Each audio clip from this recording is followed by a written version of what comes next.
It's Platt, and today we get tiki with it. That's next to Platt's Beer of the Week.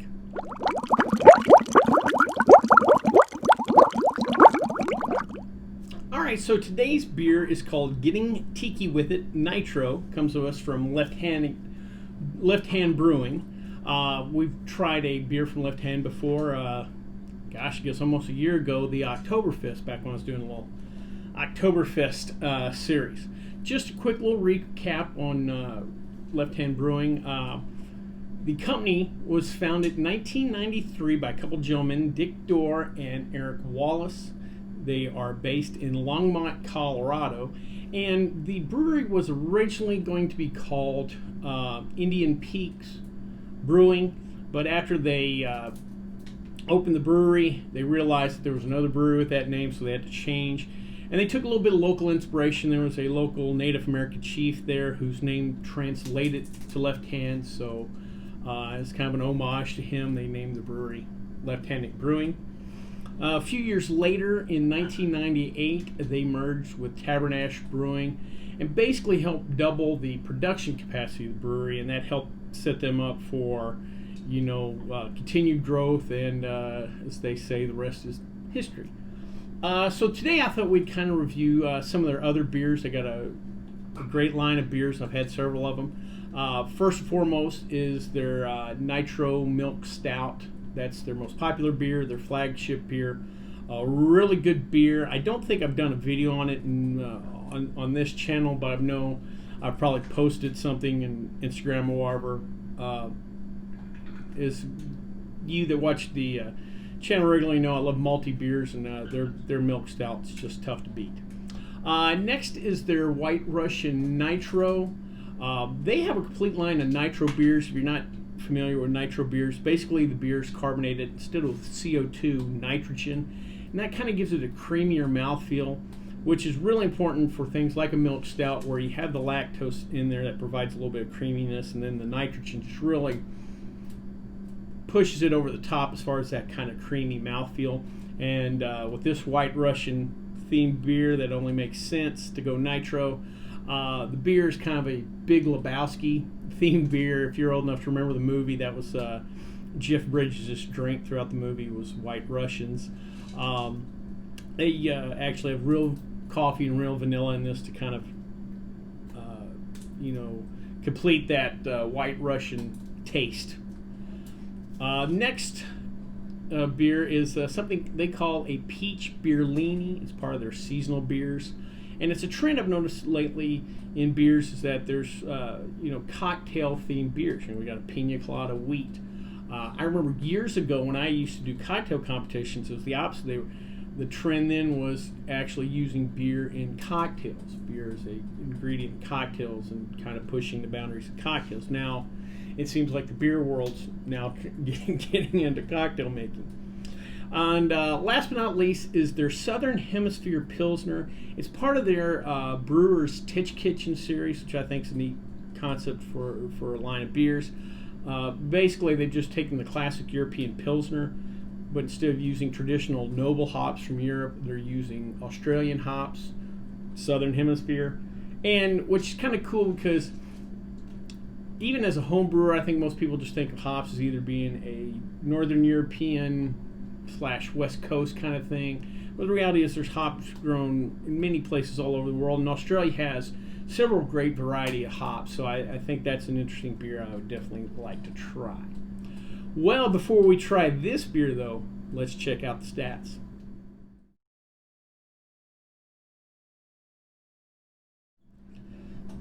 Alright, so the particular beer we have today is called Gettin Tiki with It. They say it's a Pina Colada Wheat. That's not necessarily a style like, a Bock or a Pilsner or whatever, but that's stylistically what they refer to it as. Definitely something you don't normally see every day on the shelf.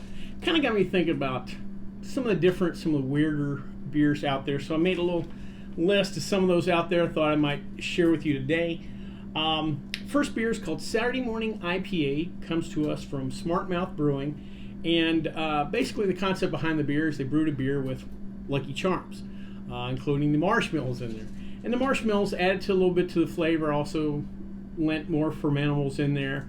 Actually sounds like a really neat, different kind of beer. I don't know if it's something I drink a whole 6-pack of, but definitely sounds like an interesting beer. The next one is interesting in a different way. The name of the beer is called Havalur, and I know I'm going to mispronounce it, but the name of the brewery is called Stig Brewing out of Iceland. And they put something in their boil that I'm pretty sure no one else does, and that is a whale testicle. For each batch of this Havalur they produce, they throw in a whale testicle into the boil, and they claim that actually the whale testicle helps give a porter-like finish to the beer. I'll take their word at it. I'm not sure. I'm going to give that one a try. The next beer on the list is called Ghostface Killa. For those of you that like the Wu-Tang Club out there. Comes to us from Twisted Pine Brewing. This is a beer that's a pepper beer. I've seen a lot out there with a jalapeno or habanero, whatever. Well, this particular beer has 6 different types of pepper in there, including the famous ghost pepper, which with a name like Ghostface Killer makes sense. Like I said, I've tried some of these beers before. If you get the right malt bill or whatever, some of these pepper beers actually are pretty good. This sounds like they're going to push it to the extreme limit, so I don't know if it's something I would necessarily like, but I do like the fact that somebody's again trying to push the limits. And speaking of pushing the limits, last but not least, Snake Venom Beer comes to us from Brewmeister, and it is known because it is 67.5% alcohol by volume, or 135 proof, which makes it the strongest beer in the world. Now, how they get to that is obviously it's not through just fermentation, but they don't distill it because they couldn't call it beer anymore. I believe the process is they use a variation on freeze distillation. So they're not running it through a still, because if they did, it'd be called whiskey and not beer, what have you. But I believe they use some kind of freeze distillation to achieve that ABV, because you just couldn't do it through fermentation. So those are some of the more unusual beers out there. Seems like we have an unusual beer here, so let's give her a try.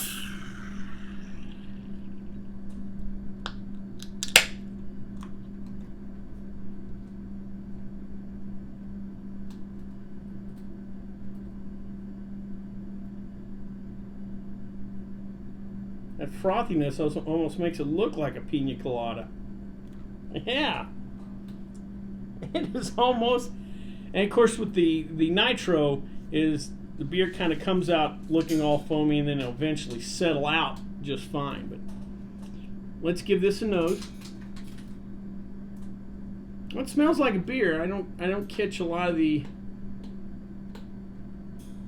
real pineapple or coconut. Let's give her a try.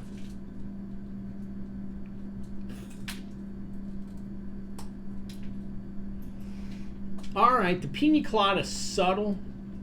The body, though, is great. Man, that is a nice, creamy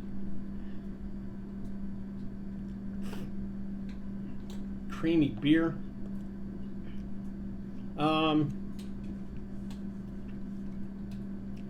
Yeah, like I said, the Pina Colada is subtle, but it works on a certain level. There's more of a mouthfeel, so I don't know if this is necessarily a summertime kind of quenching beer. Like some people look at it, well, Pina Colada would be great on a hot day on the beach or whatever. Pina Coladas work. I don't know if this necessarily would work on a hot, well, yeah, it kind of would, maybe. I don't know if I'd drink this during the hot day, but maybe at night when it's cooled down, like you're on the patio by the pool on a summer night, maybe then. Just a nice, as far as mouthfeel, beer's great. Taste-wise, you get the Pina Colada, but it's subtle. As far as the base beer, I guess, itself, it's solid. Seems like after a few sips, the Pina Colada is kind of fading a little bit. Nice beer, nice presentation, nice mouthfeel, but it doesn't move the needle that much, or it's not something I would necessarily go out of the way for. But like I said, this is one of those things that if I was at a beer festival, I would definitely give it a try, and I'd note, hey, that's something different. That's something,